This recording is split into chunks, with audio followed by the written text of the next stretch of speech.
What is up, everybody? We are back with some Final Fantasy VII Ever Crisis, and we're here to answer that question: should you pull on the new Cloud and Glenn Final Fantasy XIII crossover banner? If you guys are new to the channel and you'd like to see, hit the subscribe button and follow along with what we do here. Hit that like button, comment down below your thoughts on the banner. And remember, guys, that this is more designed for those who are trying to figure out how to spend their resources more wisely. You're not that whale, or you don't have that necessarily like that favorite character.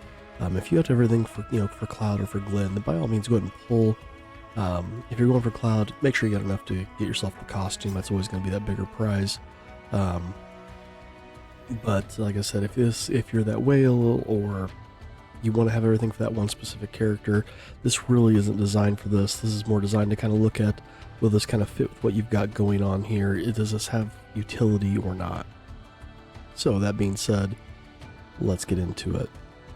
Now I'm going to start with Glenn first, mainly because his armor is actually not a part of the draw. We got it for free as part of the third panel for the crossover. And if we go to gear here, right here is his gear. The snow style offers a boost MDef to all allies at that 15 points, so all allies are getting a 20% boost to their magic defense. And then we have this Patron of Yusnan, which is going to allow him to, when he's doing magic attack down, and you've hit max tier, it's going to add +1 to that max tier. It also gives him an Omni Elemental plus 10% resist. Again, in the realm of what we've gotten over the time for free gear, this is actually really, really good. So for those of you who have never really used Glenn, you started later, this is an awesome thing for him to have. Now I will say, to my knowledge, and I could be wrong here, I don't think he currently has any weapon that can do magic attack down aside from his newest weapon. So this skill right here might go wasted if you're not using that weapon. But again, the Omni Elemental resist is not bad. And like I said, the fact that it's free makes it even better. Like, here's an example of free armor we used to get in the past. Boost HP, boost MDef. Another, free one. See if I can find it here. I think this was a free one, this Tropical Beach. Boost each, HP, boost MDef. These free ones were always just kind of really weak. This Chocobo suit, boost HP, boost MDef. That's how a lot of the free ones used to be. So the fact that we got a free one that actually is very, very useful, it is a really good thing. I like that. I'm glad they did that. That being said, now let's go ahead and get into his weapon, the Snow's Bardish. It's going to do magic ice damage to a single enemy, 490% at that base 5-star. It's going to be giving Enfeeble for 20 seconds. Magic attack is going to be decreased low to mid, so again, if you've got his armor, it's technically going to go from low to high. And then when your HP is 70% or more, MDef is going to be increased for all allies low to mid for 16 seconds. It's going to be offering boost HP and MDef, and we have a magic attack, double, and cross sigil boost. If you take this thing up to OB1, you're going to be doing 590% magic ice damage. That Enfeebles now lasting for 30 seconds. Magic attack is going to be low to mid for 20 seconds, that decrease. And again, technically high if you get the costume, which is a free costume, definitely go for it. And if your HP is 70% or more, your MDef is going to be increased for all allies low to mid for 20 seconds.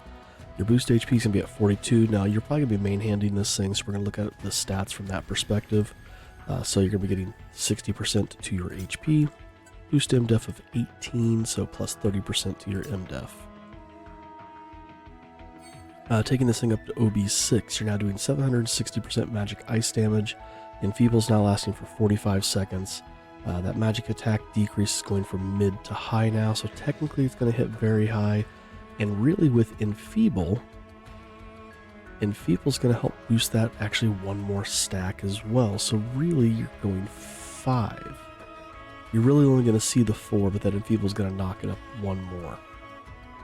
And then HP 70% or more, MDef is going to be increased mid to high for all allies for 25 seconds.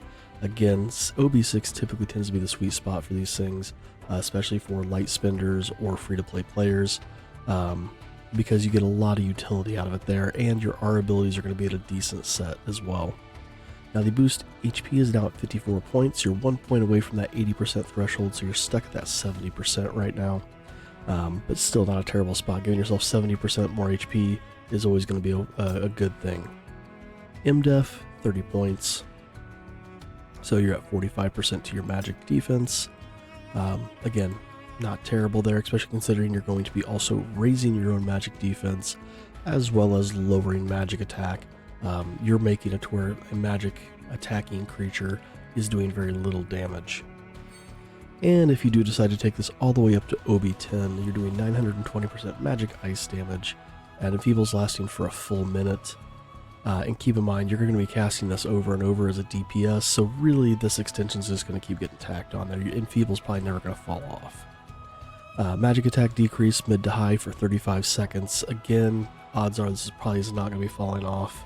And when you're HP 70% or more, it's kind of a bummer that didn't drop to 50 at this point, but it is what it is. MDef's can be increased mid to high for 35 seconds. That boost HP is now at 62 points. So we're just shy of the 90% HP, and MDef is at 42, so you're at 60%. When we look at where it was at before though, with that 30 points, you did gain the 45% to 60. Like, that was a huge boost there, and you're just a couple points away from that next one. But honestly, the HP, I mean, you really didn't increase very much. You went from 62, went from 54 to 62. You know, you were only 1 point away from that 80% anyways. It's kind of negligible, so really OB6 is a really good spot to be in with this. Yeah, you're not doing as much damage as you could be, but everything else looks really good here. So you shouldn't be like breaking the bank to get this thing to OB10. Now, one of the things I didn't really talk about is how this thing like looks. That's unfortunate because I can't really like view it that way. The gear only lets us see clouds. So that's kind of a bummer that we can't really like examine it on him. But it is what it is. So we're going to take a look at Cloud now. Now, this is something I actually forgot to do in the update video. I didn't really get to actually look at this. It looks good. It looks serviceable. I think something looks off with him in it. Like, something's just seems really weird with like his shoulders. It makes it look like his shoulders come out a lot further and up higher than they should. So I mean that's something that catches my eye. But outside of that, like, the color scheme looks great, and this either comes from 13.2 or 13.3. I don't know. I haven't played either of those. I've only played 13 in that series. But like I said, overall I think it looks good on him. Just some minor nitpick things. I love how the sword looks in his hands, how it matches the red tones match. We've gotten weapons and gear before where the tones didn't match, and that always bugged me. For this though, these do match. We kind of got like the scaling going on here. We got this cool pattern here, which makes me think 13.3. Is that the one where you're dealing with time, or is that 13.2? Anyway, like, this edging looks really, really good on this. I like that, the little design on that. You got the silver down this side. I think overall, like I said, the design looks good. I said, just looks slightly awkward on it. Looks like he has like shoulder pads. Maybe that's my problem with it. I don't know.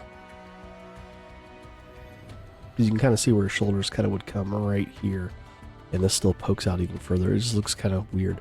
If it came up even higher, I guess, and more to like a point, I don't know. I think it would look more natural versus, or even like I said, just following the shoulders. This is just a minor nitpick. Obviously, this is in an overall something that looks really good.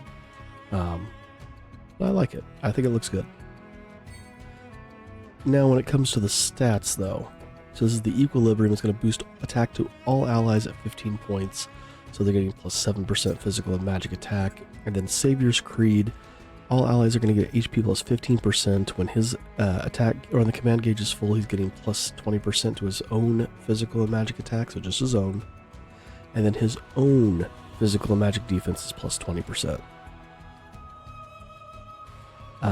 This screams support / tank. Cloud is neither support nor tank. He is a DPS. These stats, while good for a support tank character, are not great for a DPS character in my opinion. So I don't really value the costume in this. Even though it looks nice, I really don't like it, the stats wise, and I don't think it's worth pulling for the costume if you're trying to get the stats. The only exception would be if you were like maybe like a brand new player and you're wanting to utilize Cloud. I mean, this is going to give him some utility where he's going to have some survivability and things like that, but I would rather have an Elemental Arcanum on him being a DPS character than something that's really just boosting HP and defense for the most part. I'd rather have something that's going to help boost his attack and make him do more damage. Let's take a look at the Crimson Blitz here. So the Crimson Blitz, one of the first things I want to point out is 3 ATB, which does make it a little bit more desirable because, again, that 1 ATB less every single time can make a huge difference. You're getting your attacks off faster and all of that.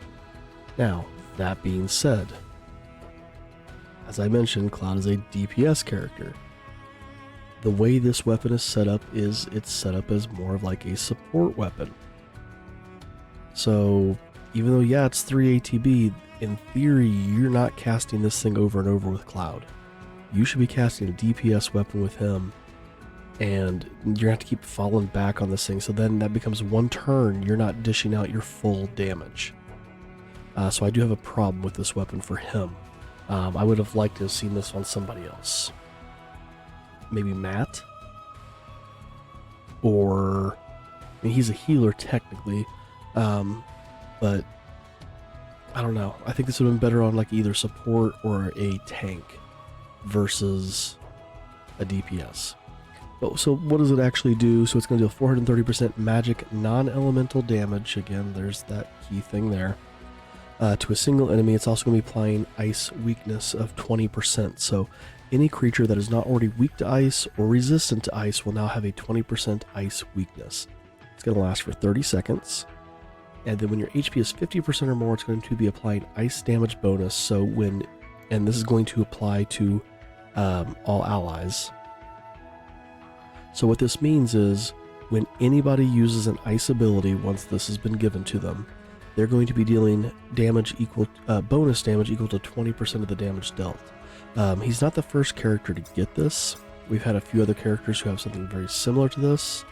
If I go to the right page here, still not the right one. Here we go. The first one we got, I think this was the first one we got, was for the OG or original Sephiroth. He has a fire weapon, the Shinrai, where when using a fire ability, you're going to deal bonus damage equal to 20% damage dealt. Again, that was at was at OB4. You get it up to OB10, it's now 30%. But this is an example of a DPS weapon with this because you're giving that bonus and you're doing that elemental damage. So that's the one thing I really feel like that weapon was missing for Cloud is the elemental damage. I think that would make it so much better, like more of a tank weapon. The other character who had something similar to this was Yuffie. So if we go to Yuffie here, actually select Yuffie, and it was her newest Earth weapon, the Uber 4-point Shuriken. Again, if we look at what it does, 1340 magic earth damage, applies this earth damage effect 30% for 25 seconds. It does not, I think his lasts longer, but again, they're at least able to continuously cast this over and over and over to do the elemental damage while keeping this buff up. And the R ability is going to be better too, in my opinion, because they're raising the magic attack. Both of them raised magic attack for all allies, while the other one I think focused on the fire potency. This one focused on earth. If we look at what's going on with clouds, it's going to be boosting attack and ice potency. So this just focuses on him. But again, this works in the realm of being somewhat of a DPS because you're just buffing yourself instead of everybody, so you're getting a bigger focus. But the problem is attack, so that focus is even less than if it would have been like a magic attack boost.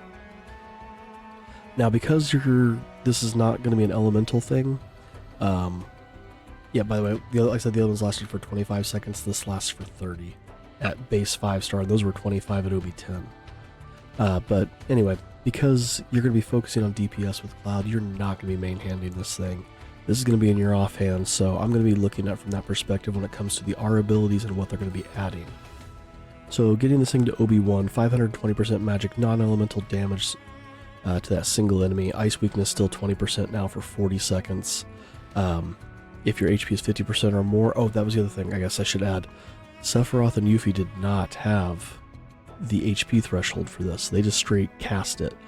Cloud has to have more than 50% of his HP for this bottom perk to proc, to get this ice damage bonus.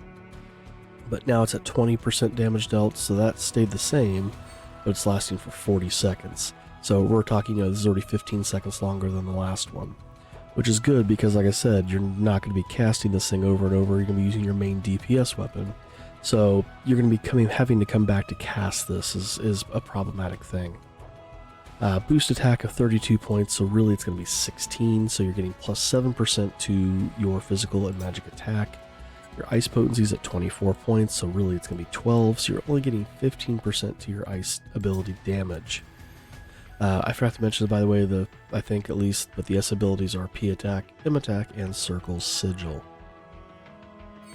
Taking this to OB6, you're now doing 670% magic non-elemental damage.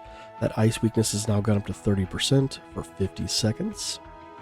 And again, that 50% HP threshold, when you're using that ice ability, you now do 25% damage. So that has gone up 5%, and it's lasting for 50 seconds. At least these two are balanced in time. I do like that at least. Like I said, I just hate the HP threshold here for this. Especially when you look at this as a limited weapon. And when we compare it to the other limited weapons who have a similar feature, they do not have the HP threshold. Now, given they're also not applying a weakness, but I really only find stuff like this useful if I'm going into like a max damage. I have a character that does something with this. I forget even who it was because I don't use it that often at all. I like to build my party with whatever is needed for the battle versus just having one party that I can make do just about anything. So that's my problem with this ability. I personally do not like this ability. Maybe that's skewing my view on this banner. It's possible. But anyway, go back to the R abilities here. 40 points, so it's really going to be 20 points. You're getting plus 7%. That has not changed at all. Your boost ice potency is at 40, so 20 points, plus 25% to your ice ability damage. And then finally, if you do take this thing all the way up to OB10, 800% magic non-elemental damage. Ice weakness is at 30, so that has stayed the same, but it's going to last for a full minute. The HP threshold is still there. I kind of wish it would have fallen off at least at OB10. Just because you put all that into it, but I don't know, it's still there. You're staying at 30, or you've gone up to 30%, sorry, for the bonus damage dealt, and it's lasting for 60 seconds. Boost attack is at 46 points, so 23. You are still at 7%. And that's a bummer. That's the one thing I really hate about the boost attack. It's great for a filler stat, but for it to be kind of like that main stat, it kind of just doesn't do much. Boosting ice potency is at 56 points, so really we're at 28, so you're getting that 40% to your ice ability damage. In my opinion, of the 4 weapons we've gotten so far in this crossover, I feel like this is the weakest one. And not from the perspective of what it can do, just how limited it is. And the reason I say that is you can't bring this into a battle where you're already dealing with something that's ice weak. This is useless. This bottom part's not, but again, you got to keep your HP at 50% or more. But again, it's going to last for 60 seconds. So you're not necessarily going to be casting this thing over and over and over. But I would rather take this 3 ATB and have it on my DPS weapon, get the 1 more ATB and attack with it, instead of having to wait to cast this and then let it fill up 4 bars before I can even use my DPS. I mean, by that time that's even hit, that 60 seconds has already dropped down, what, 10 seconds, I think? Or something along those lines, 5 to 10 seconds. So, for me, at least, I would rather have something like this on a support character, where they're going to be doing things where they're either kind of tossing out some chip damage and casting this thing, or they're buffing with one thing and then throwing this out to debuff slash buff. I hate this for a DPS character 100%. So like I said, because of that, I feel like that kind of puts it in a weaker spot for Cloud, and makes this a weaker weapon compared to the other 3. Of this banner, I would take Glenn's weapon over Cloud's.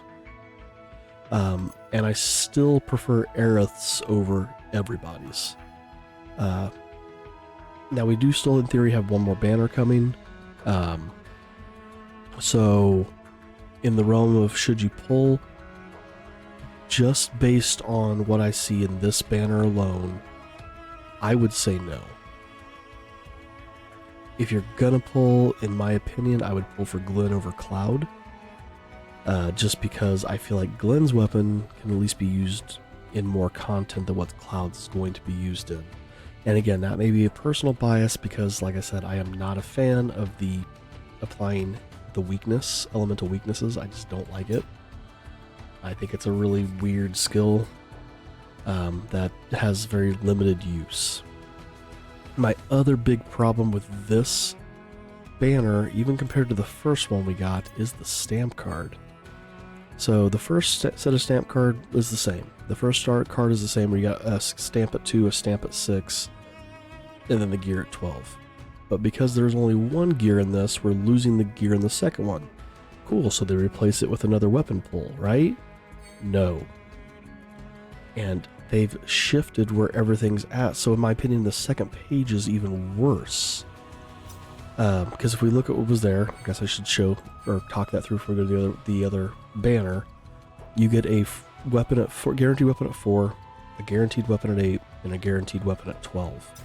If we go back to the first one, to that second stamp card, you're getting one at 2, 4, and 8.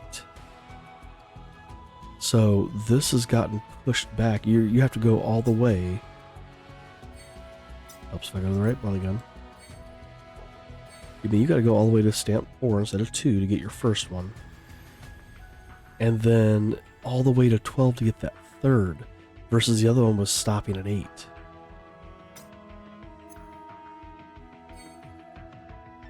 Like 2, 4, and 8, like this stamped card is even worse.